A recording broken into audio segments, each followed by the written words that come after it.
Olá, meus irmãos, a paz do Senhor a todos. Hoje o tema é os 7 pecados capitais na Bíblia.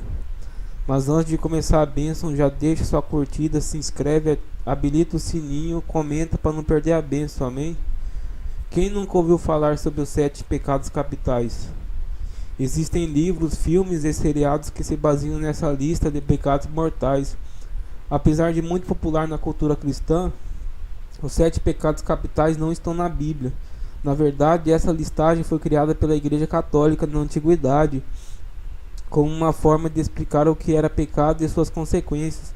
Os 7 pecados capitais são a ira, o orgulho, a inveja, a luxúria, a preguiça, a avareza e a gula.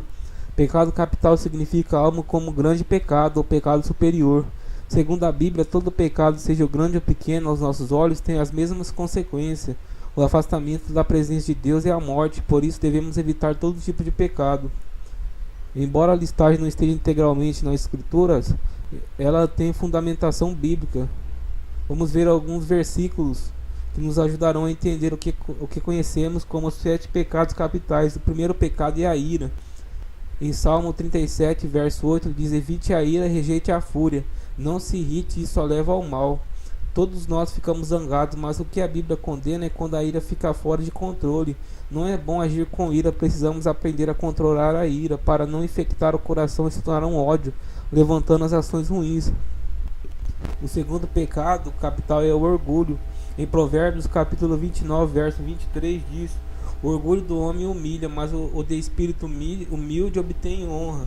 Orgulho é se achar superior a outras pessoas, desprezando-as. Além de pecado, o orgulho é ridículo.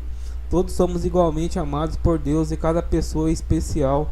Se achar superior somente por ter alguma vantagem é ilusão. O remédio para o orgulho é a humildade. O terceiro pecado capital é a inveja. Em Provérbios capítulo 14, verso 30 diz: o coração em paz dá vida ao corpo, mas a inveja apodrece os ossos. Quantos problemas são causados pela inveja? Na Bíblia temos diversos exemplos de pessoas em que foram consumidas pela inveja e tiveram consequências ruins. A inveja nos impede de ver e desfrutar das bênçãos que Deus nos deu.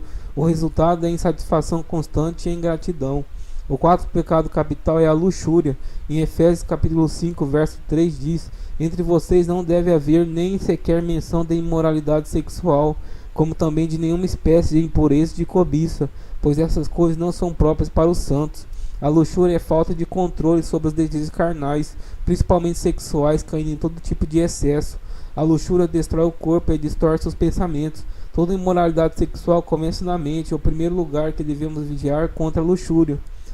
O quinto pecado capital é a preguiça. Em Provérbios capítulo 10, verso 14 diz assim: as mãos preguiçosas empobrecem o homem, porém as mãos diligentes lhe trazem riqueza. A preguiça é ruim para o preguiçoso e para todos à sua volta. Todos precisamos de descanso, mas a preguiça é evitar persistentemente todo tipo de trabalho. Isso significa que outros terão de trabalhar mais para compensar, e no fim o preguiçoso ficará pobre. O sexto pecado capital é a avareza. Em 1 Timóteo capítulo 6, verso 10 diz assim: pois o amor ao dinheiro é a raiz de todos os males. Algumas pessoas, por cobiçar o dinheiro, desviaram-se da fé e se atormentaram com muitos sofrimentos. A avareza é amar mais o dinheiro que as pessoas. O avarento tem medo de gastar seu dinheiro, somente acumula. Como é fácil cair nessa armadilha. Por vezes precisamos nos desafiar a ser mais generosos, para não cairmos na avareza. O sétimo e último pecado capital é a gula. Em Provérbios capítulo 23, verso 20 ao 21 diz assim: não ande com os que se encharcam de vinho, nem com os que se empanturram de carne, pois os bêbados e os glutões se empobrecerão, e a sonolência os vestirá de trapos. A gula é talvez um dos pecados mais ignorados atualmente. Gula significa viver para comer, caindo frequentemente em excesso.